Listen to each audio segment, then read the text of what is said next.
డాక్టర్లు అవుదామని ఆశపడ్డ 24 లక్షల మంది విద్యార్థుల జీవితాలతో కేంద్రం చెలగాటం ఆడుతుందని ఏపీసీసీ అధ్యక్షురాలు వైఎస్ షర్మిల మండిపడ్డారు.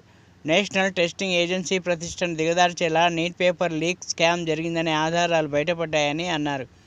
నీట్ విద్యార్థులకు న్యాయం చేయాలని డిమాండ్ చేస్తూ విజయవాడలో అఖిల భారత కాంగ్రెస్ కమిటీ పిలుపు మేరకు లెనిన్ కూడలిలో ఆమె నిరసన కార్యక్రమం చేపట్టారు.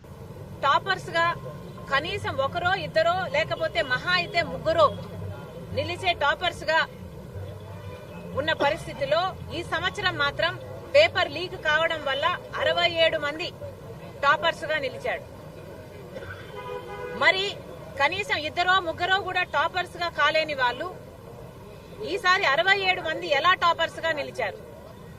కనీసం ఈ క్వశ్చన్ ను కూడా ఎన్టీఏ ఆన్సర్ చేయలేకపోతుంది. 3 లక్షల మంది ఎక్కువ రాశారట, కాబట్టి 20 లక్షల మంది పోయినసారి రాస్తే ఇద్దరు టాపర్స్ గా నిలిస్తే ఈసారి 23 లక్షలు రాశారట, కాబట్టి 67 మంది అంట. ప్రపోర్షనేట్ గా ఇంక్రీజ్ అవ్వాలి, లేకపోతే ఇంకొంచెం ఎక్కువ ఇంక్రీజ్ అవ్వాలి తప్ప 67 మంది టాపర్స్ గా ఎలా నిలుస్తారు?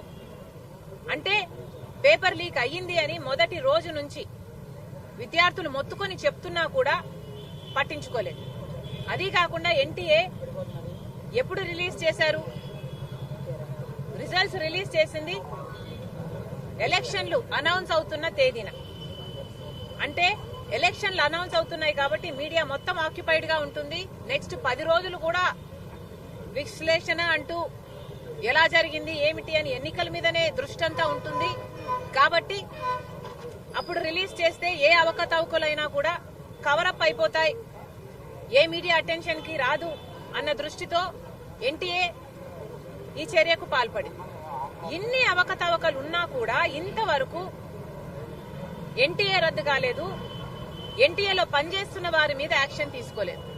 సుప్రీంకోర్టు ఏమో ఒక్క చిన్న అవకతవక జరిగినా కూడా యాక్షన్ తీసుకోవాలి అని చెప్పినప్పటికీ కూడా ఇన్ని అవకతవకలు ఉన్నా కూడా ఇంతవరకు ఎన్టీఏ మీద ఏ యాక్షన్ తీసుకోలేదు కేంద్ర ప్రభుత్వం. తీసుకోకపోగా ఒక ప్యానెల్ వేస్తారట. ఏం ప్యానెల్ వేస్తారండి? ఎప్పుడు విచారణ జరుగుతుందండి? మీరు ప్యానెల్ వేస్తే మాత్రం ఇంకోసారి ఎగ్జామ్లు జరుగుతాయని గాని ఆ ఎగ్జామ్ లో మళ్లీ లీకులు ఉండవని గాని గ్యారంటీ ఏముంది? ఒక సీరియస్ ఎంక్వైరీ జరగాలి, సిబిఐతో ఎంక్వైరీ జరగాలి అన్న ఇంగితం కనీసం కేంద్ర ప్రభుత్వానికి గాని ఆ మంత్రికి గాని ఇంతవరకు కలగలేదు అంటే ఎందుకు అని అడుగుతున్నాం. మీరు అధికారంలో ఉన్న రాష్ట్రాల